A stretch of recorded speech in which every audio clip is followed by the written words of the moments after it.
I love doing pull-ups. People would be like, man, you always talking about pull-ups. Why you doing pull-ups, man? Well, personal opinion, they are the best. And it's just my personal opinion. I'm not speaking for the group. I'm not talking about some movement. I'm not trying to create pull-up culture or none of that stuff. I think that they are the best upper body compound movement there is. And the reason is because man, you can see so many different changes when you're doing pull-ups in your physique, your mentality, right?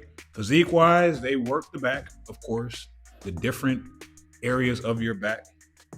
Depending on your grip, if you're doing chin ups, wide grips, the different ones that I do, man, that's forearm exercises because of the grip. That's biceps. They work obliques, the core.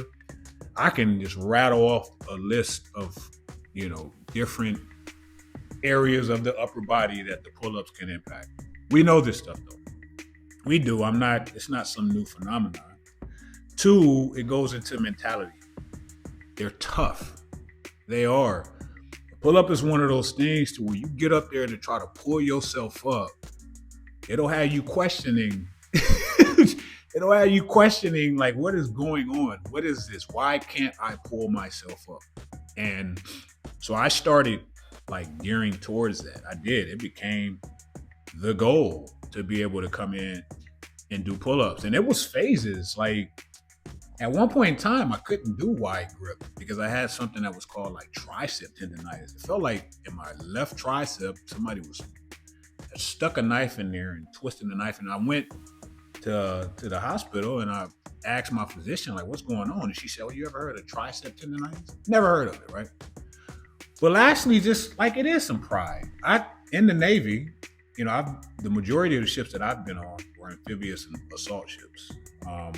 The Bellawood, the Peleliu, the Essex. The Essex is where it started. And I think amphibious assault ships have the best gyms. And we used to have a gym. And if you know anything about amphibious assault ships in the Navy, that's where we transport the Marines to do what they do. And every time we would go in the gym, they would be doing pull-ups and I freaking couldn't do one. So I would go in there like 1, 2 o'clock in the morning before I was even used to waking up early to try to practice pull-ups until they came in there and then I would get out of there. So yeah, that's why I rock with pull-ups, man. Like they have been a major component outside of core and cardio to rock my regimen. And they contributed to most of my significant physical changes and mental changes, man. So I rock with pull-ups.